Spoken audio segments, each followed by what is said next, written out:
Olá, gente! Jordana falando. E hoje vamos começar um estudo bíblico do livro de Mateus, o Evangelho segundo Mateus. Os comentários que eu estou lendo, tá? Não é da minha cabeça. Eu estou lendo da Bíblia comentada do Bispo Macedo, os comentários de fé dele. E para quem quiser ter acesso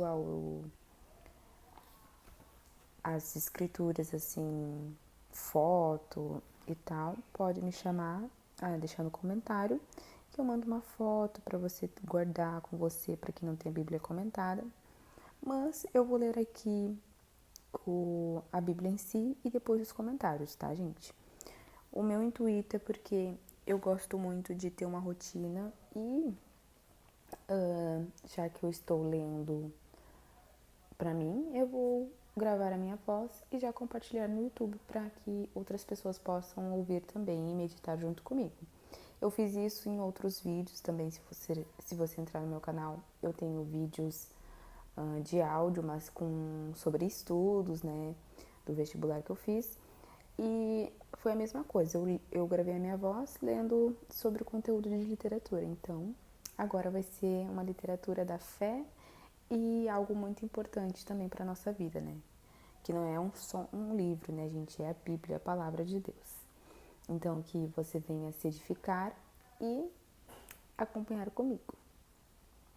Primeiro capítulo: Genealogia de Jesus Cristo. Livro da geração de Jesus Cristo, filho de Davi, filho de Abraão. Abraão gerou a Isaque, Isaque gerou a Jacó, e Jacó gerou a Judá e a seus irmãos. E Judá gerou de Tamar a Pérez e a Zerá.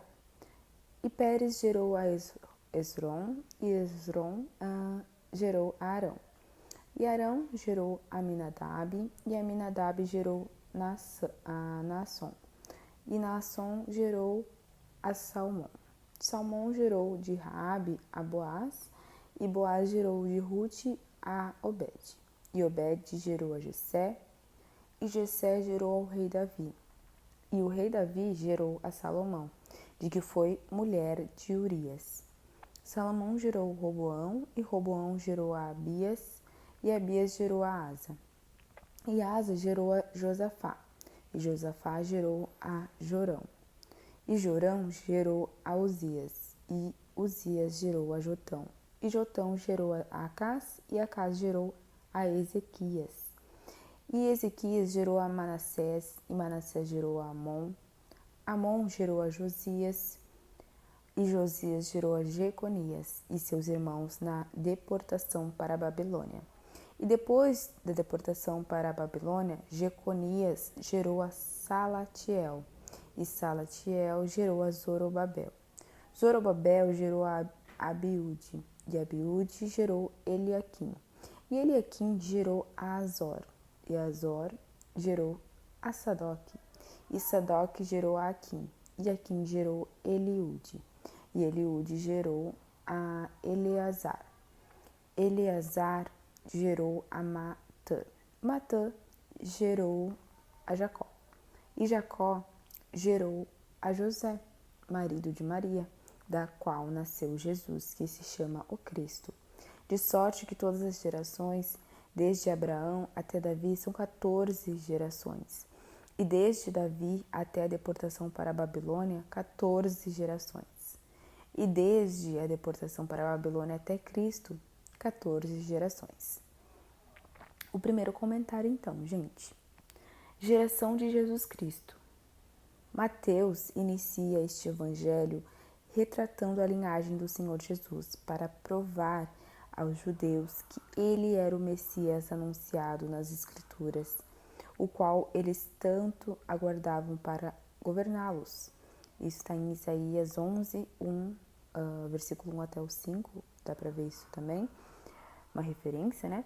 O povo de Israel dava grande importância às genealogias, principalmente ao entrarem na terra de Canaã, onde cada tribo tomaria posse da sua herança. Diante disso, era preciso haver um registro perfeito, confirmando os antepassados de cada pessoa, e para saber se ela pertencia de fato àquela tribo, Por exemplo, se alguém quisesse exercer o sacerdócio, teria que provar que era da tribo de Levi e da linhagem sacerdotal. Por isso, Mateus buscou cuidadosamente registrar as gerações que se seguiram a partir de Abraão até Davi, para que ficasse claro que as profecias se cumpriam perfeitamente no Senhor Jesus. Deus havia prometido que o Messias seria descendente de Abraão. Está lá em Gênesis 12, versículo 13, 22, capítulo 22 também, versículo 18 e capítulo 49, versículo 10. Tudo isso em Gênesis. O que fazia dele um judeu e de Davi, capítulo 7, do versículo 25n. Tá escrito aqui. Não, desculpa, gente. Não é 25, não. É 2 Samuel, que tá abreviado, né? 2 Samuel, capítulo 7, versículo 12 ao 16 e Jeremias 23, capítulo 23, né? E versículo 5. Isso tá lá sobre que fazia de Jesus um judeu, né? Desculpa, gente, que fazia de Davi Jesus descendente de Davi, tá? Isso tá lá em 2 Samuel e também em Jeremias, o que lhe dava direito legal ao trono, porque Davi era um rei, né? Então, vamos continuar na palavra. O nascimento de Jesus Cristo. Ora, o nascimento de Jesus Cristo foi assim, que estando Maria, sua mãe, desposada com José, antes de se ajuntarem, achou-se ter concebido do Espírito Santo. Então José, seu marido, sendo justo e a não queria infamar, intentou deixá-la secretamente. E pensando nisto, eis que em sonho lhe apareceu um anjo do Senhor, dizendo: José, filho de Davi, não temais receber a Maria, tua mulher, porque o que nela está gerado é do Espírito Santo. E dará à luz um filho e chamarás o seu nome Jesus, porque ele salvará o seu povo dos seus pecados. E tudo isto aconteceu para que se cumprisse o que foi dito da parte do Senhor pelo profeta, dizendo: Eis que a virgem conceberá e dará à luz um filho e chamarão o seu nome Emanuel, que traduzido é Deus conosco.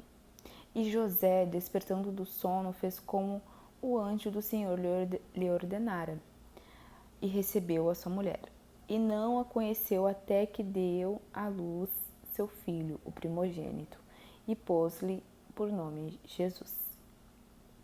Então aqui tem uma série de comentários, tá? Eu vou ler cada um a partir do versículo 18. Maria estava desposada com José, ou seja, estava comprometida com ele pelo noivado.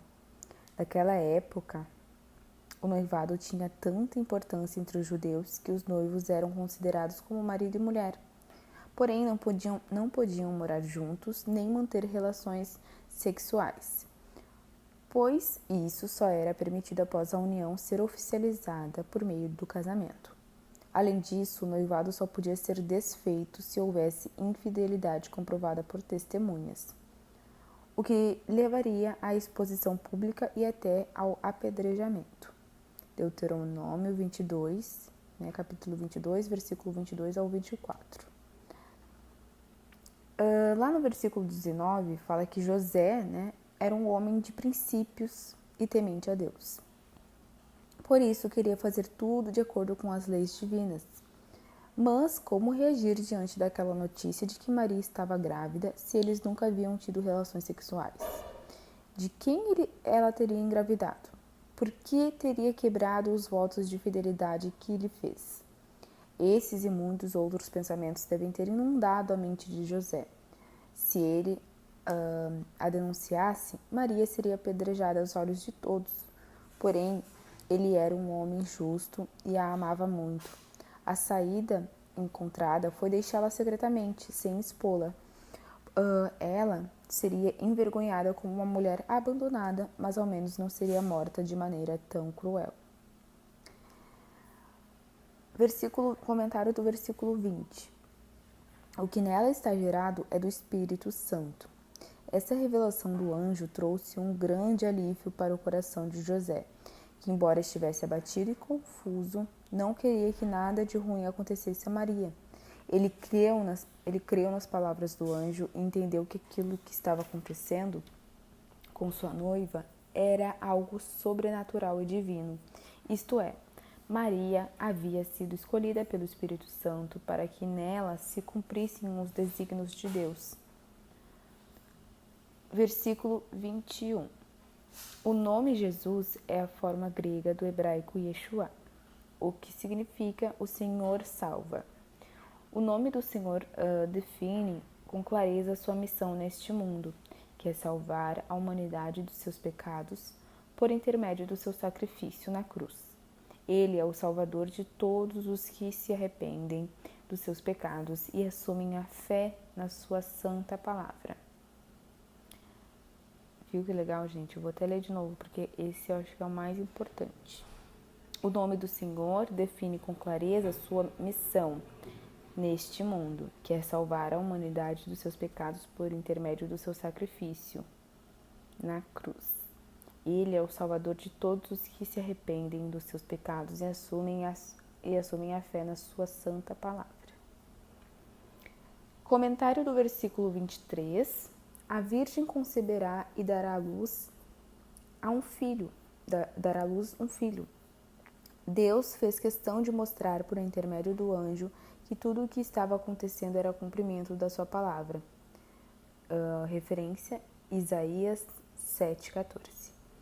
E que o Senhor Jesus era o Messias tão aguardado pelos judeus. Havia necessidade de que habitasse nele tanto a natureza divina quanto a humana. Mas como nascer de uma mulher sem ter uma natureza pecaminosa? Isso só foi possível pelo Espírito Santo, que o gerou no ventre de Maria. No que se refere à sua natureza divina, Jesus teve pai, mas não teve mãe. E na sua parte humana ele teve mãe, mas não teve pai. Por isso ele é chamado de Filho de Deus, o que nos faz compreender que somente os nascidos do Espírito é que se tornam de fato filhos do Altíssimo. João 1, versículo 12 e 13.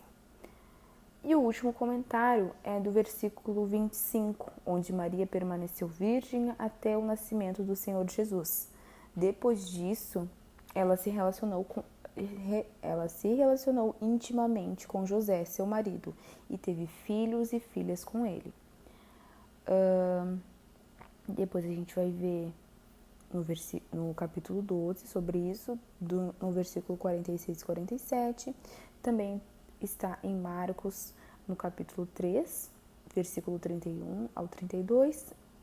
No capítulo 6 também, que é o versículo 3. E em Lucas está no capítulo 8, versículo 19 e 20, sobre os filhos e filhas que Maria teve com José. Então, gente, os comentários acabaram, tá? Eu só vou ler os comentários, não vou comentar nada sobre o que Deus fala comigo, porque eu acho que não cabe aqui. Eu acho que cabe cada um meditar, compreender a palavra, ler com calma, como eu tô lendo. E o que eu tô fazendo é um estudo bíblico, porque eu não vejo muito isso no YouTube também. Só vejo a Bíblia em si. E essa fonte aqui é do nosso líder espiritual, né, o Bispo Macedo. E também eu acho importante porque às vezes a gente não entende algumas coisas na Bíblia. Então eu acho válido gravar esses comentários, não deixar só para mim ou para quem tem a Bíblia comentada, né? Não, vamos passar adiante então. E se você gostou, deixe seu like, compartilhe, que eu farei de todo o livro de Mateus, depois eu farei os próximos evangelhos, né? Aqui o próximo vai ser Marcos, né? E assim por diante, porque eu quero fazer todo o Novo Testamento e depois o Antigo Testamento. Então vai dar certo, esse é meu plano para 2022 e vai arrebentar, gente. Obrigada, um abraço, tchau, tchau.